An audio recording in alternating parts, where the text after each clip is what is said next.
Yes, and our Sigma is here. They're, I think they either just recolonized or are going to be recolonized. 5 years ago?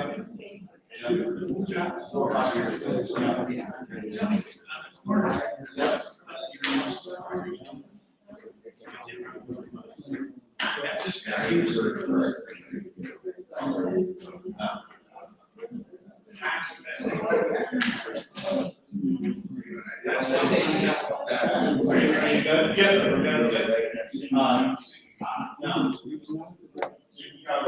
Facing like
I give them the thumbs up. Are we ready? Okay. Are you all ready? I'm good. Okay. Welcome, everybody. I know I've seen some faces from the weekend. Glad to see some of you back, and thank you for coming. My name is Michael Kumler. I'm the Senior Director of Development for the College of Engineering and Computing. I just want to say thank you all for coming back this weekend. Hopefully you're having a great time. Thank you for joining us today, and I apologize for reading this, but I definitely need to. So energy infrastructure in the 21st century, globally and locally. And joining us today, and thank you, Dr. Mark Scott, who received his BS, MS, and PhD in electrical engineering from The Ohio State University. His work experiences include developing and installing industrial automation systems and validating power electronics for automotive applications. Currently, Dr. Scott is an assistant professor at Miami and researches the design trade-offs of using silicon carbide and gallium nitride. I worked on that, I studied it. My 12-year-old up back there can tell you I was practicing. Powered devices in electrified transportation and solar power applications. He also explores prognostics and health management techniques for power conversion hardware. So please join me in welcoming Dr. Scott. Thank you. Thanks, Michael. I want to thank everyone for coming out today. Maybe just to summarize, I probably should have had the bio written a little bit differently. If you ever wonder how energy gets from your solar panel into your grid, how an electric vehicle works, so you have an electric motor and you have a battery, I'm the guy you put in the middle between those. So that's the place I like to operate. And beyond building the hardware, I'm really interested in diagnostics and prognostics. So my goal is to be able to tell you down to the second when a piece of electronic hardware is going to fail. I haven't gotten there yet. Once I patent it, I'm sure I'll be able to name a building after myself around here. But until that point, we'll just have to keep working. This is just a summary of the courses I teach at Miami. So I'm lucky that I get to teach primarily juniors and seniors, although I do get some sophomores. They've been great since I've been here. So I do the junior level electronics class where we work on transistors, various semiconductor classes. And then I have a senior design capstone projects. So you can see here one of my capstone team's projects. Now this is a piece of hardware that mounts onto a Raspberry Pi. And the idea here was that we could actually diagnose the health of something like film capacitors in a hybrid electric vehicle. So they built the hardware and then they ended up doing some programming with it. And that goes along with the classes I teach. I don't really teach power systems so much anymore, but I do focus on power electronics and electric vehicle technology. Now at Miami, we're doing work in renewable energy. This here is also a capstone project. So this was done by my second capstone team. This was all undergrads that worked on designing this. So I don't know, is anyone familiar with the Osti Maggie farm that's, I guess, behind the football stadium? So they had this plot of land. They're growing food there now. And they had a problem where they didn't have any electricity and they needed water for these crops. So they contacted Duke Energy and said, what's it going to cost for us to put a utility pole line in here so that we can run our pumps? Ended up being, I think, around $20,000. So we asked the Department of Agriculture if they would subsidize it for us. And so they agreed to sponsor in part. We had another very generous donor that helped out as well to actually build this hardware. And the idea was that we'd have a 5 kilowatt solar array and we'd feed that into some type of energy storage system. So we're showing that right here, this battery bank. And that battery bank would allow the pumps to operate for 2 to 3 days without any kind of sunlight. And so this would be providing water to things like lettuce, tomatoes, crops that actually need a lot more water than things like corn, where you can just let nature more or less take care of itself. So we wanted to make sure that we had a fair amount of water. This is just showing where we started from is really a plot of dirt, and we had to dig holes and actually mount put the framing in there. Prior to that, you may not believe it, but we had to prove to the state of Ohio that it could withstand, I think it was a Category 3 storm from a hurricane. So they wanted us to be sure that the thing wouldn't blow over. Our students worked a little bit with that on the permitting. They worked with the campus planning committee to actually approve installing this. And then later on, I put them to work and had them move a bunch of wood around. They filled holes with cement. Afterwards, what we did was we started putting the framing together, and then we installed the panels on it. And so you can see the completed array that we had there, producing, depending on the time of day, anywhere from like 4 to 5 kilowatts, assuming that we have a sunny day. So these are just some of the things that I'm interested in working with our students. We have really good students in the electrical engineering department. I'm really blessed to be able to work with them. If you want to know about my research, I kind of went over this a few minutes ago. So I'm the guy that's in between everything, whether or not that's a good thing. So if you have a solar panel, you've got a DC source and you want to interface it with your grid, you call me. If you got an electric vehicle, you want to charge it, we can use power electronics to do that. If you want to take your battery and actually drive your car, again, we've got power electronics. So pretty much everywhere at the moment, it's moving about 70% of the world's electricity. And it's going to actually continue as we go into the future. Now, these are all just various applications of power electronics. Everyone has, I'm assuming, cell phones or various consumer electronics at their house. So these have very small power supplies. But if you start to think of the online stuff, we're streaming this video right now. So we've got all the data centers in the US consuming anywhere from 2 to 5% of the energy that we're making.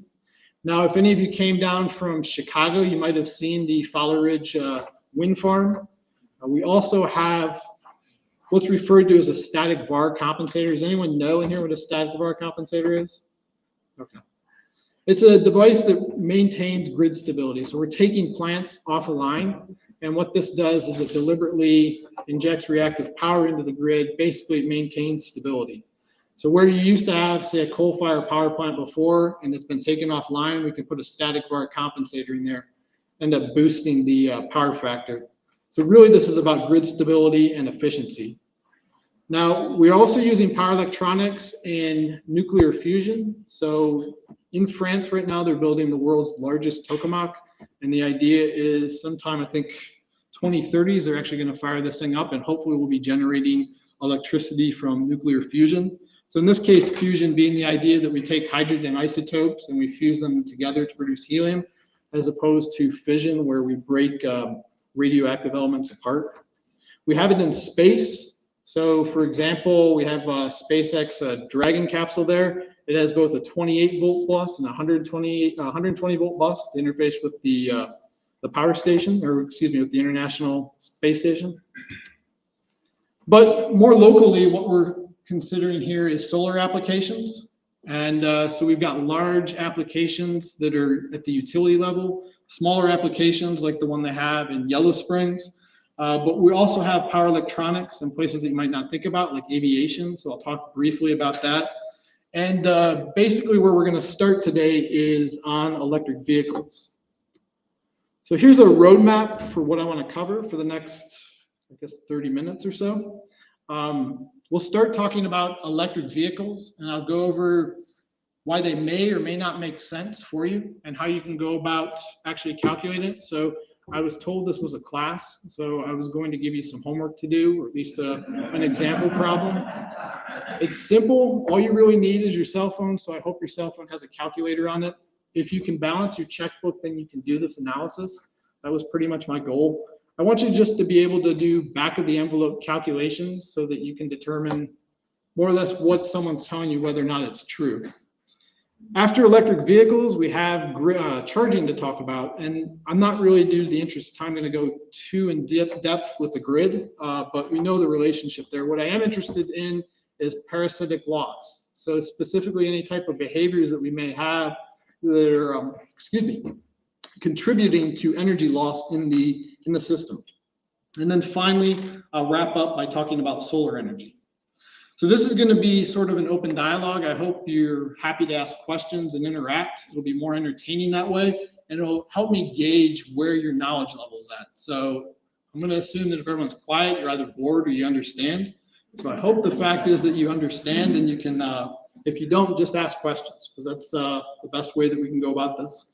I have some examples. Like I said, I've got 2, I guess, example problems that you can work. My goal is to be as objective as possible, because I know green energy has multiple viewpoints depending on many different factors in your life. So I'm going to be presenting the facts as best I could with little opinion as possible. We need to establish groundwork. So how many people in here know what a kilowatt hour is? How many of you pay your electric bill? Okay, so that's what the power company's charging you. Your gas, or excuse me, your electricity is measured in kilowatt hours. And I think all of us can kind of picture what 10 incandescent 100-watt light bulbs would look like. So if you run those for an hour, that's a kilowatt hour. If you run your stove for an hour, that's probably more like 2 kilowatt hours, 3, depending on how new it is. So this here is the unit of measurement that I'm going to be using. So when we start talking about kilowatt hours, if you need something to think back to, just think about lights or something like your oven. Now, the whole green movement is driven, at least in my opinion, I know I said there wasn't going to be opinions, but there's one, pretty much by energy and by the climate. And so all of us, I expect right now, are feeling the pinch at the pump. When I drove in, it was $5.10 a gallon. This is probably, I don't know, that was from March, so my guess is that's somewhere on the east or the west coast.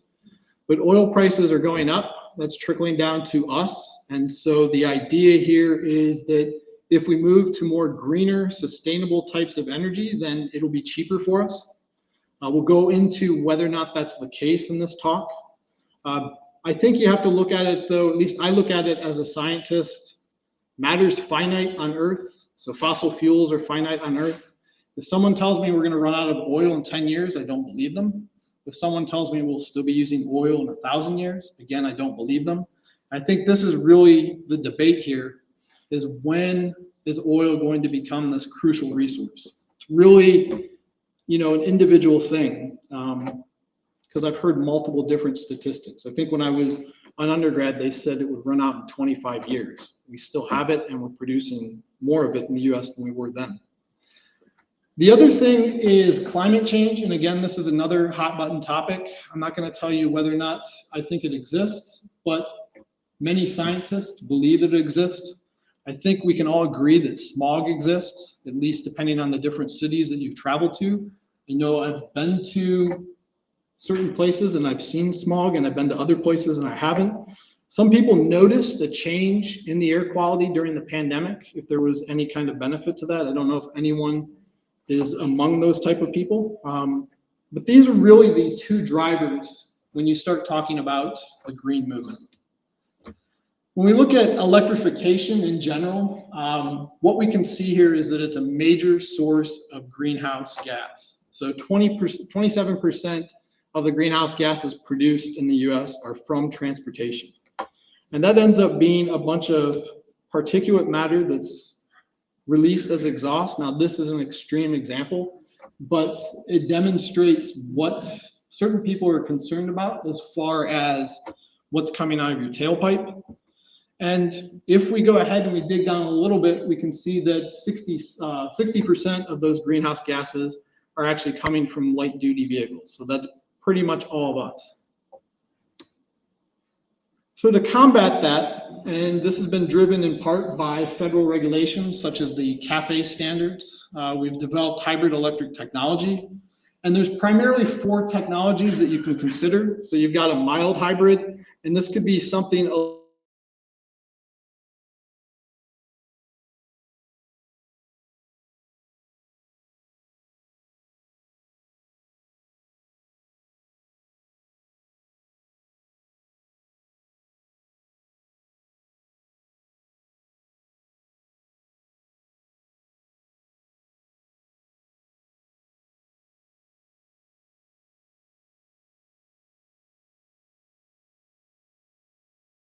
engine, but it's also going to have a low voltage electric machine.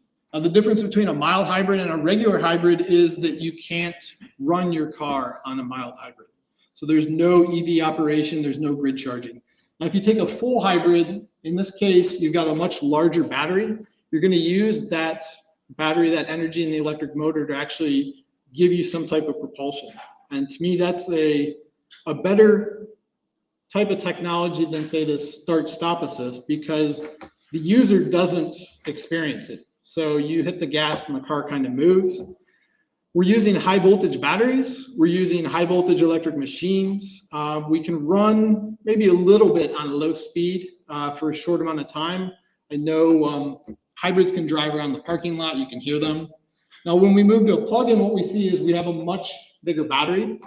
We do still have a combustion engine, and we still have a high voltage electric machine, but with a plug-in, the idea is that you can operate on full electricity for some type of distance. So you can go high speed, the full speed in some cars for a short amount of time, but you have this option to charge from the grid. And then, of course, with an electric vehicle, we've got a much bigger battery. We don't have a combustion engine, and that's the amount of energy that we use. So I wanted to see which one makes sense. I looked at 4 different types of Toyotas. The reason I chose Toyota in this case is because this was more or less I could make a fair comparison, or relatively fair comparison, right? So the RAV4, it comes in an internal combustion engine, it comes in a hybrid version, it comes in a plug-in, and then Toyota's releasing an electric version here. Now, before I go on, are there any guesses which one is going to be the best, at least from a cost standpoint? Yeah. Plug-in hybrid. The plug-in? Okay. Anyone else? You say total cost, how many years you talking about? 10 years, assuming that you're going to have it that long. That's Toyota's warranty, or at least it used to be. I think they go up to, yeah, it's still 10 years. What's it depend on the annual mileage? Sure, that's right. So you're getting to a big point. It depends on you. And so I can't really tell you which one makes sense, but I can go through the math and I can show you which one makes sense for me. So this is the EPA's rating. It's a combined MPG. It's one of the things I used. I used the battery range for each of these vehicles. Again, these are EPA ratings. I thought that was at least as scientific as I could get, short of taking the cars out and testing them myself. And then I've got battery economy. Again, I just found this based on the range and the battery size. There's a set of useful tools down here. If you want the slides, I'm happy to share with them. You can go ahead and take a look at what the different types of cars are and what their ratings are. So for our analysis, we're going to need at least the registration costs, because in Ohio, that makes a difference. I don't know about other states, but I do know in Ohio. And we want to look at fuel costs. So we can start with these 2 simple things and see if it makes sense. Registration costs in Ohio, you're going to have to pay a little bit more if you own a hybrid. So that's $100 more when you go to register. If you own a plug-in or an electric vehicle, you're going to have to pay $200 more. So this is going to factor into your decision. Does it make sense for you every year to pay an extra $100 to drive that hybrid? It depends on your use case. In some cases it might, in some other cases it may not. Isn't that backwards? As far as No, what? I'm just saying, should you be paying more for gas than, you know? This is, this is just your registration fees. This isn't for Yeah, gas. well, either that, no, too. The idea with, I'm not from Ohio, but I just wondered. the idea with, this in Ohio is that the gas tax is used to support the roads. I And see, so it's partially compensating for the lack of gas. yeah. I got it. Good question, thank you. So just to repeat, the methodology here, the ideology is that you're not buying as much gas, so you need to pay for the roads, because that's what we use to pay for the roads. So those are the registration costs in Ohio. These are very simple calculations. I'm sure many of you have done them before. So you take the number of miles you've driven, you divide it by the number of gallons, and then you can come up with a cost per gallon. So that will give you the annual cost. Same with an electric vehicle. You take the number of miles you drove, you take the amount of energy that was consumed, you take the cost of that energy, and you come up with, again, your annual cost for the electric vehicle. And then the plug-in in this case is where things are a little bit more tricky, because part of the time you're operating as a regular car, the other part of the time you're operating as an electric vehicle.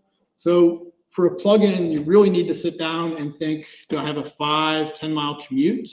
And can I charge during that time? Or do I have a 50 or say 100 mile commute? Hopefully not 100, but at least a 50, 25, 50 mile commute. Does it make sense? So again, I looked at my driving habits, and my commute's about 25 miles each way. So that's 11,000 miles a year. Unfortunately, that's 2.5 weeks that I spend in the car completely, but I've been listening to a lot of books on tape. Yearly, I do about 17,000 on top of that. So I've got family that I like to visit from different parts of Ohio. I made some assumptions. Gas is $3.50 a gallon. I guess I'm optimistic that we'll go back down there at some point. I hope that's the case, because $5 is quite a bit. And I looked at my utility bill. I found I was paying about 12.5 cents per kilowatt hour. So this is the data that I used to do this analysis.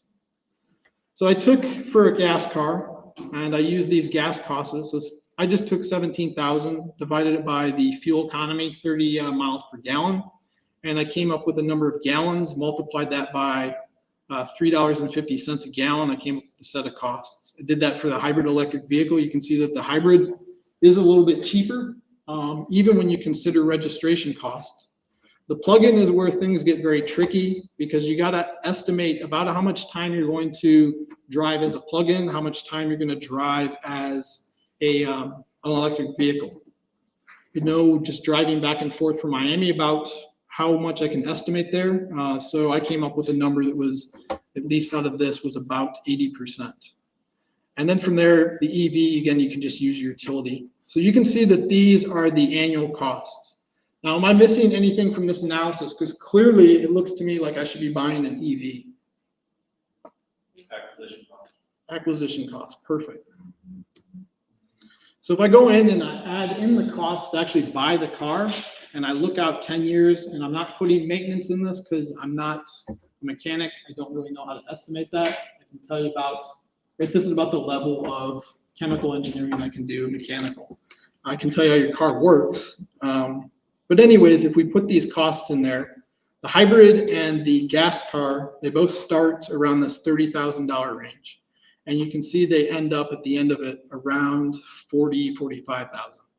You can see that the electric vehicle, this green dash line, and the plug-in start out around 40, 45, and they end up about 50, 55. So we can see here that if you're going to own your car beyond, say, 2.5, 3 years, the hybrid's going to make sense for you in the long run. It's going to be a matter of maybe $4,000, which to me is a significant amount of money. But each of us has our own preferences, so you kind of have to make that judgment call. Now let's go ahead and look at, say, gas stays $5 a gallon for the next 10 years. I sure hope it doesn't, but if it does, what happens is we start to move out towards that 10-year range, and the electric vehicle starts to make a little bit more sense. But you have to have the capital to actually make that investment in the beginning. So this is not an option for everyone. There are other cars you can consider. I didn't have, yeah, go ahead. Does that assume the cost of electricity stays the same? It does, which it won't, right? Yeah. I don't So- think It's, I guess you're showing kind of the hole in this analysis. We can really go down a rabbit hole and we can look at fading fuel economy. Your range isn't going to stay the same. So your car is going to do, say, 250 when you first get it, 10 years out. If you're still doing 250, I'm going to ask you how you've been driving it, because I don't expect that at all. And I just didn't have maybe the available resources to incorporate that. So these numbers are just, say, a back of the envelope, so that if you go into the car salesman and he says, oh yeah, 5 years from now the EV will be paying for itself, and you're like, well, I don't really know if that's the case. Or if they say it will never pay for itself, you can again, well, what kind of conditions are you considering? So in this case, this is just, yeah, very simple analysis, and it's really just a rough starting point. Are you taking maintenance costs into consideration? No, I didn't know how to really estimate those. Okay. And I read an article, I don't know if it was the Wall Street Journal or the New York Times. They said for an electric vehicle, the maintenance costs were lower over the lifetime.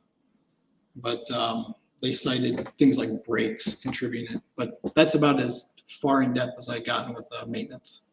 I've heard that there is a difference in the number of parts between an electric vehicle and a gas-powered vehicle.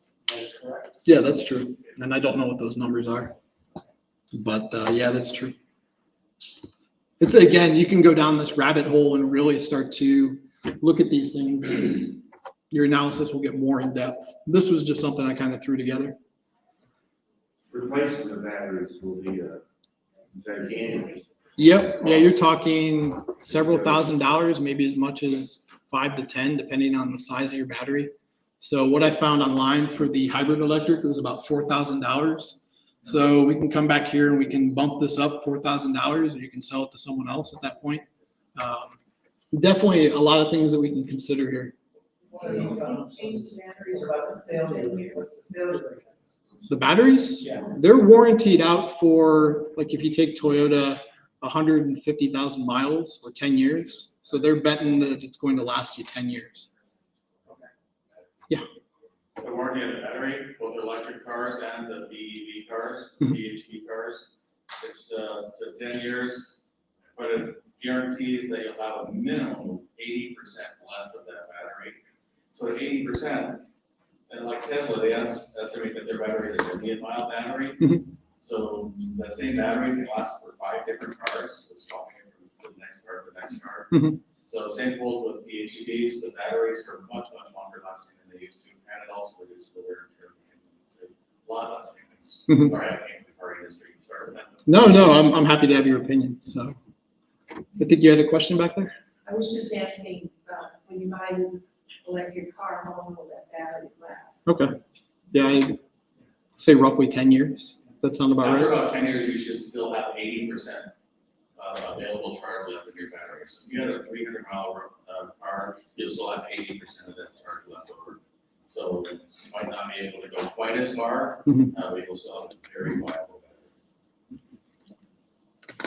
So in that case, we can kind of extrapolate this out.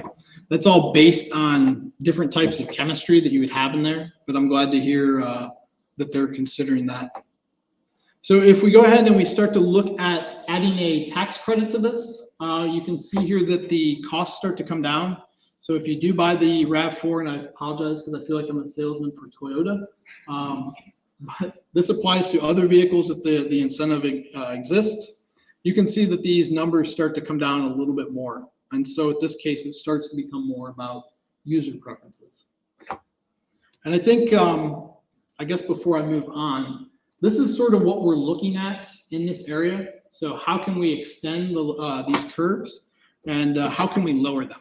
I'm particularly interested in extending the lifetime of the power electronics, and I'm interested in lowering the curve, making it more efficient. So really, if you're going to make this decision on whether or not the electric vehicle is right for you, or a hybrid or a plug-in, you're going to have to consider your gas costs, and you're going to have to look at the amount of money that you have available. You're going to have to look at what your user preferences are. So maybe if you're going to have a battery electric vehicle and you do a lot of traveling, that doesn't make the most sense to you. If you like to go drive, say, in the middle of the mountains, maybe that doesn't make sense to you. So you have to consider that. You have to think about what your own standpoint is on environmental, whether or not it's a concern that we have emissions, whether or not you think the environment's heating up. So these are the types of things that you need to consider when you're deciding to buy this type of car.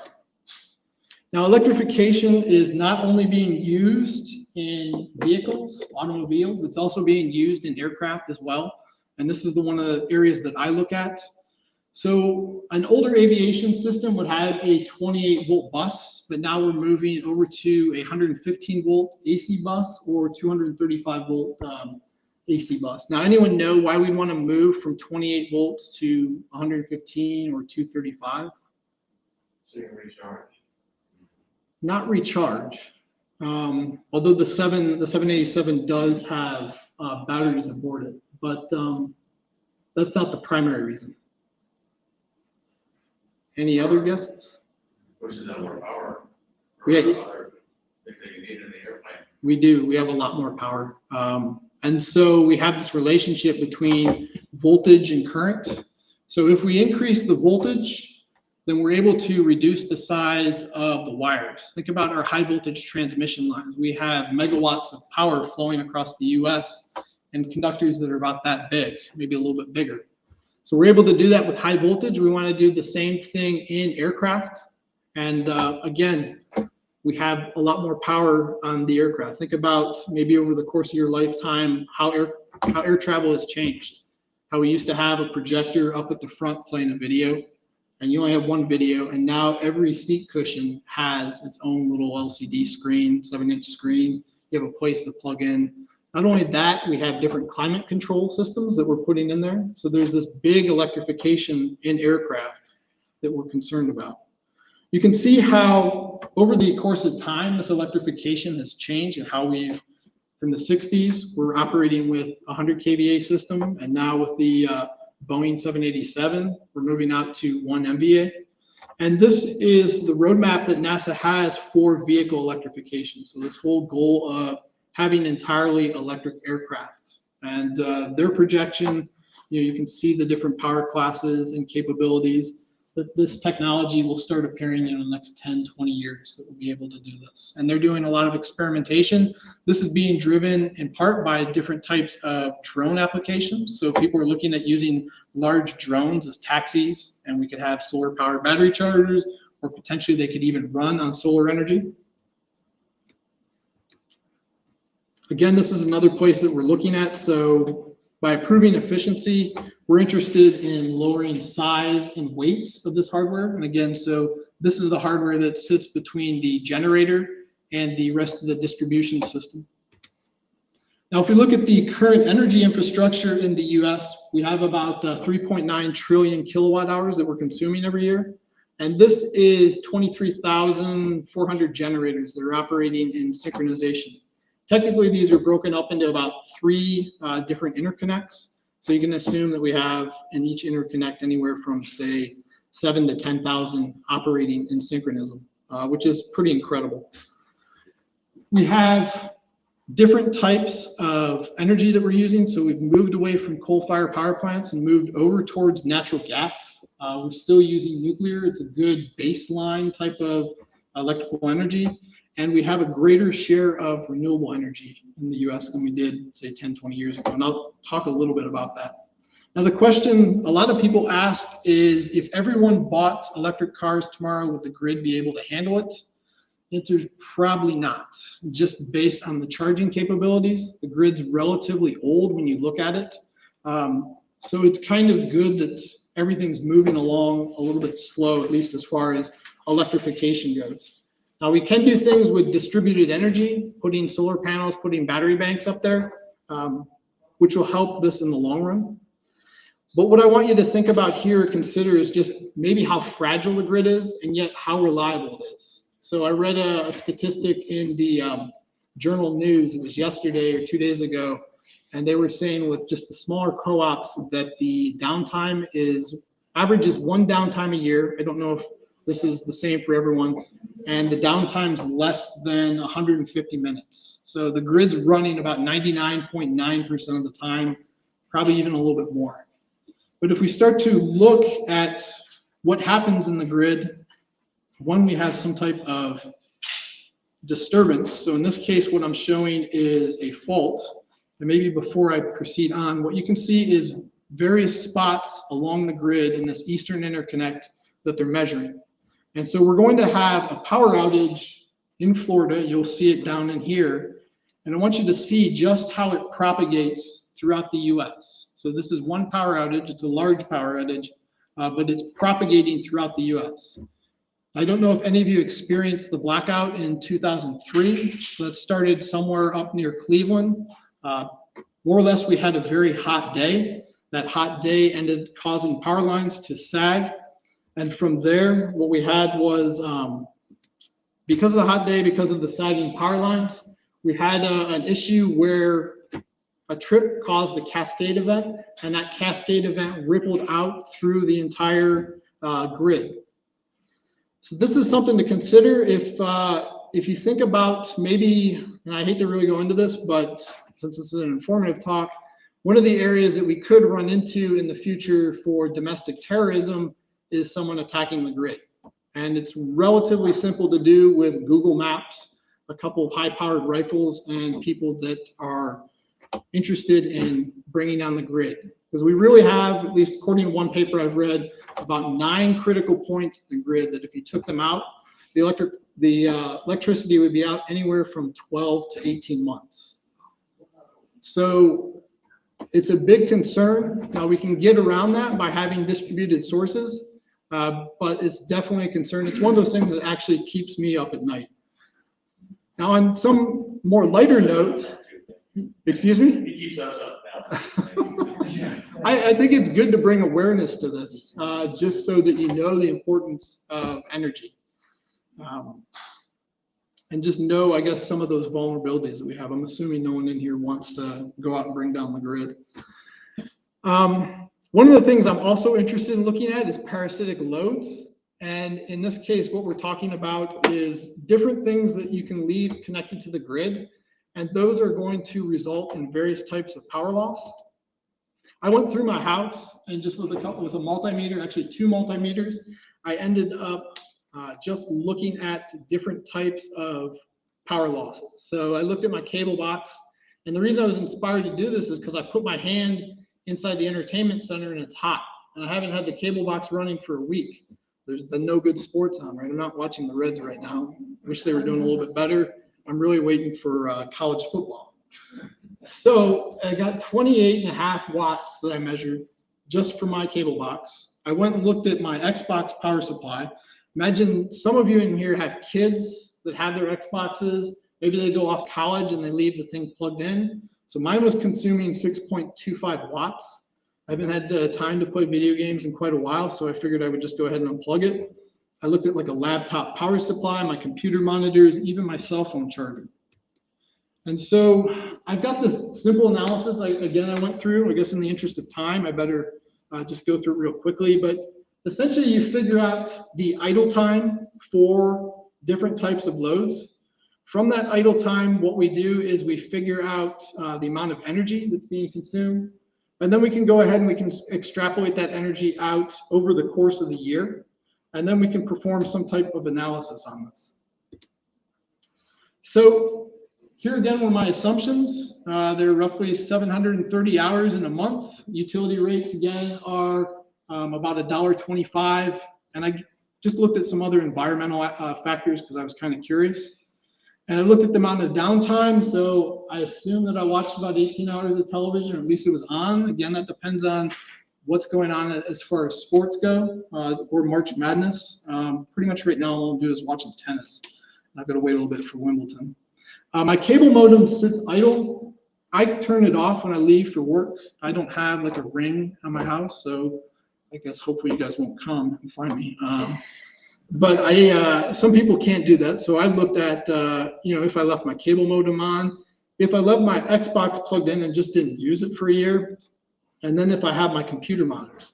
It's 69.5 kilowatt hours. It's not really that much in the grand scheme of things. If I start to look at it, it's $8.70. Not too much coal. It's going to be about 3 bags or 2.5 bags of charcoal. So what's the big deal, right? But if we start to extrapolate this out, and this was going to be the homework, I just don't think I have the ability to do it in the interest of time. If we start to extrapolate this out and look at Miami University and just look at people leaving their monitors plugged in, we find out that it's about $610 that Miami's spending to have the monitors plugged in. Now, if we go look at a different case and we look at the cell phone charger, and we assume that everyone leaves their cell phone charger plugged in for 12 hours when they're not using it. I went and looked at CO2, but we can look at this a different way. Any idea how many homes that energy would power? I calculated 34,751 homes. If everyone in the US leaves their charger plugged in for 12 hours a day and doesn't use it. I went through 3 or 4 times and looked at that. It seems very insignificant, but when you look at it on at least a national level, it's quite significant. So that's a small town. I think as far as Oxford goes, that would be what, at least 4 or 5 Oxfords that we could run just by everyone removing their cell phone adapter. If you also look at it, it's equivalent to about 34,000 cars. So if we took 34,000 cars off the road, it would be the same as well, the same amount of CO2 as well. All right, the last thing I want to go over is solar power. And from there, there's 2 types of solar power primarily. You can think about water heaters on your house, but what we have are panels. So these are PVs on this side, and we have concentrators. Concentrators take the sunlight, reflect it at a crucible that has molten salt in it, and then we use that molten salt just like we would a steam turbine. And so it powers the turbine and generates the grid. I'm more interested in photovoltaics, I guess, because I can put those on my house. I don't know about putting a collector on my house. And the way this works is I have electrical energy. It comes into my panel, and then it causes the panel to, the electrons to get excited, and so that breaks electron hole pair. If we want to go over chemistry later on, I can tell you more about it. But essentially, the sun is causing this behavior to happen, which probably is apparent.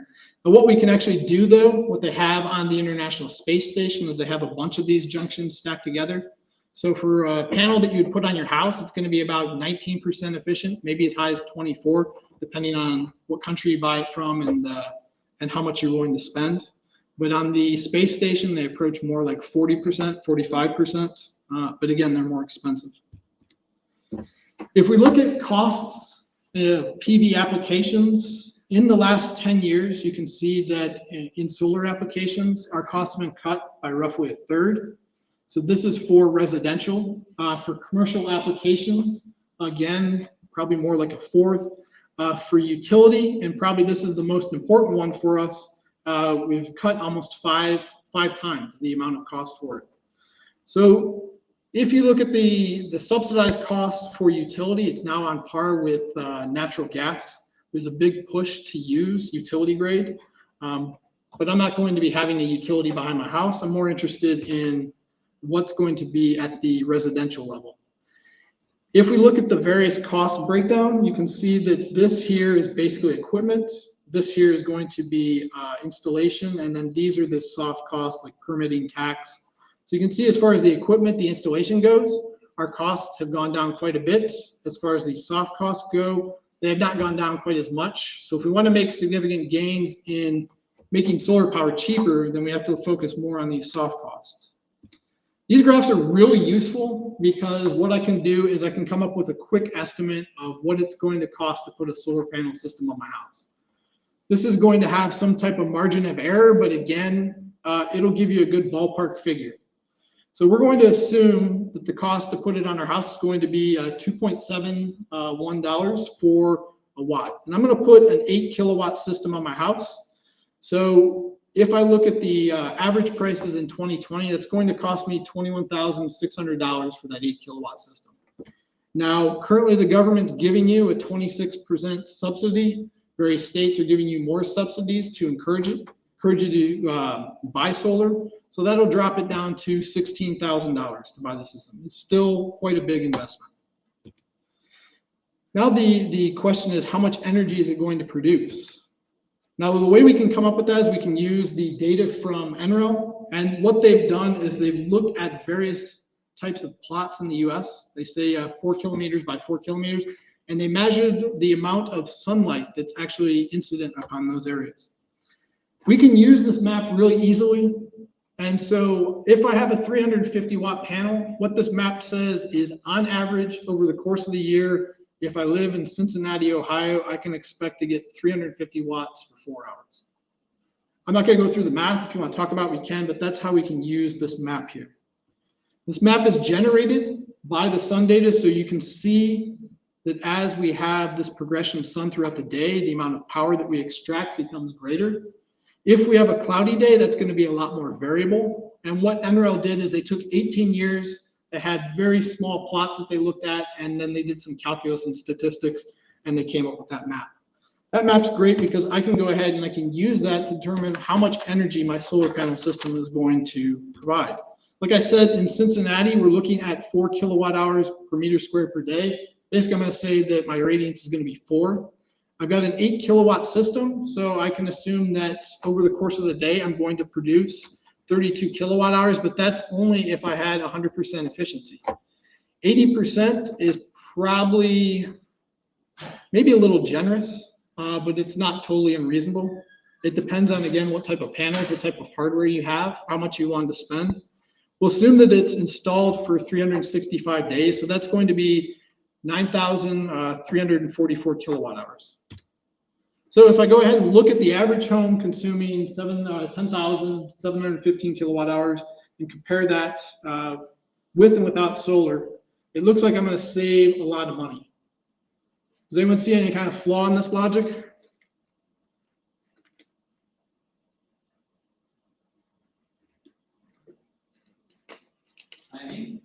Not quite timing. I've forgotten to include the whole system cost. So I ignored the fact that I spent this $16,000 on the actual system itself. So let's go ahead and compare the two, and you can see with the subsidy, the solar system is going to pay for itself after about 20 years. Now, if we go ahead and we start doing some of the research that I'm interested in, and we increase the efficiency, we get closer to 15 years.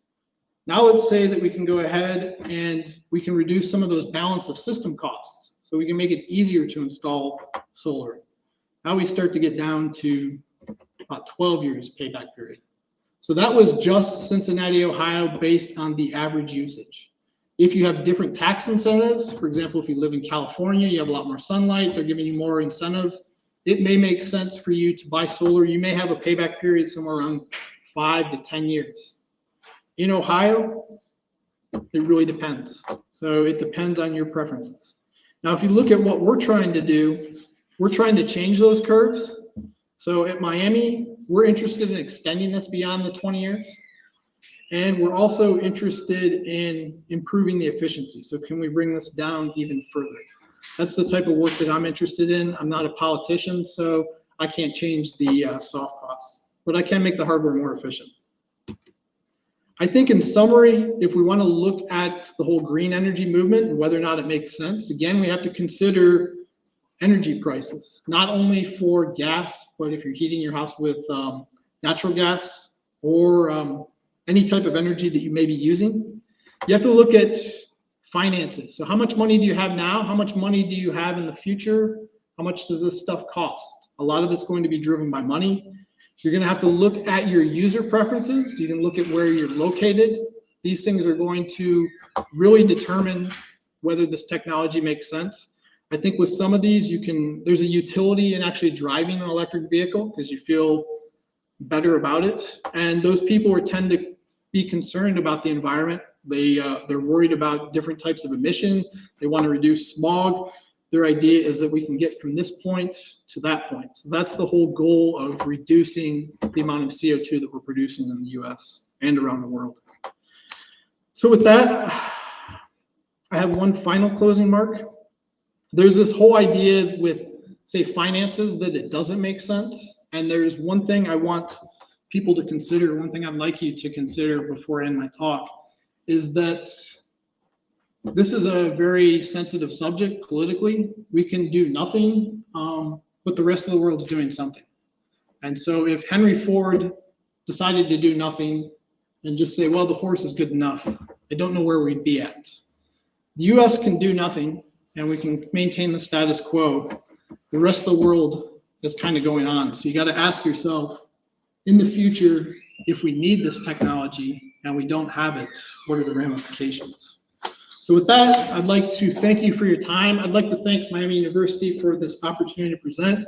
And of course, I'd like to thank my students who've contributed to much of my research and my success at Miami. I've had a really good group, so I'm very happy and blessed to work here. Thank you. Thank you, Dr.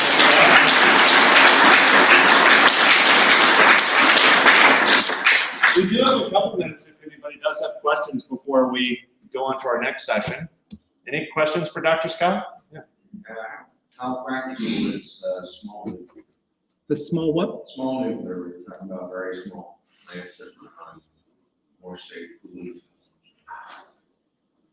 I have an opinion on nuclear. Do you have Based a? on natural decay. Yeah, I don't know anything about nuclear energy, so I would just be making something up if I commented on it. I have a personal opinion about it, but I don't have a professional opinion. Have you looked into any of the P4 geothermal stuff? Miami has, I haven't personally, but Miami has invested quite a bit in their thermal activity over there. I'm talking about P4 geothermal energy production. Oh, no. So they drill down a few miles and use that high temperature to raise heat. Yeah, and I haven't looked into that at all. I really stay in this this whole circuit space primarily, looking at these types of things. Yeah. So in that space, electric cars are a big ticket. I did get in this conversation. There are components in electric cars that are not terribly efficient, terribly effective in being able to efficiently use that power. What are those components and when do you see those becoming better? Transistors and semiconductors, which Michael mentioned, we're interested in using silicon carbide and gallium nitride in electric vehicles. Silicon carbide makes a lot more sense. That's become a lot more prevalent in the last 20 years. So Tesla's using silicon carbide in their vehicles. I don't know of any other car maker that's made that leap yet. But that's an efficient. Magnetics are another big problem. So you have a relatively low voltage battery. So take like the Toyota Prius, you got a battery that's 200 volts. You step it up to 650 volts. Again, this whole idea, if you have higher voltage, you have smaller windings, you have smaller motor sizes. The magnetics end up being inefficient as well. So those are probably the two drivers at the moment that I could see in my area that we can make a difference. We look at different ways of controlling the hardware so that we can mitigate some of those problems as well. So it's not only about the material that you put in it, it's about how you use it. And maybe a good example is you're going on a vacation trip and you choose to drive at say 75 miles an hour or more like 65 or 60. Your fuel economy will be better if you drive a little bit slower, given everything else equal. Would that help or? Yeah, Okay. I think motor technology is also something, electric motor technology is something that people often talk about. Yep. And there's phases in the motor that work against it and work for it. And I've heard of people looking at microelectronic technology to improve the efficiency of motors. That's not really my space. I work with motor people, but motors, they have their own issues that you have to consider. I know the big thing was that BMW has released a motor that doesn't have rare earth magnets in it. So it's a brush type motor. In the past, we've been reluctant to use that because brushes have a reliability problem associated with it. But if you look at aviation applications, this is also a magneticless type of motor, but they have a very creative way of actually generating the field in there. there's a lot to be done in the motor space, but again, I can only give you a personal opinion, not a professional. I hate to cut it off, but we do need to be respectful of time, and thank you all for coming in today. In about 5 minutes, our next session is going to be getting started in here. The symmetry between Jackie Robinson, Hank Aaron, and Miami alumnus Terrence Moore, who happens to be standing in the back of the room, would encourage you to stick around and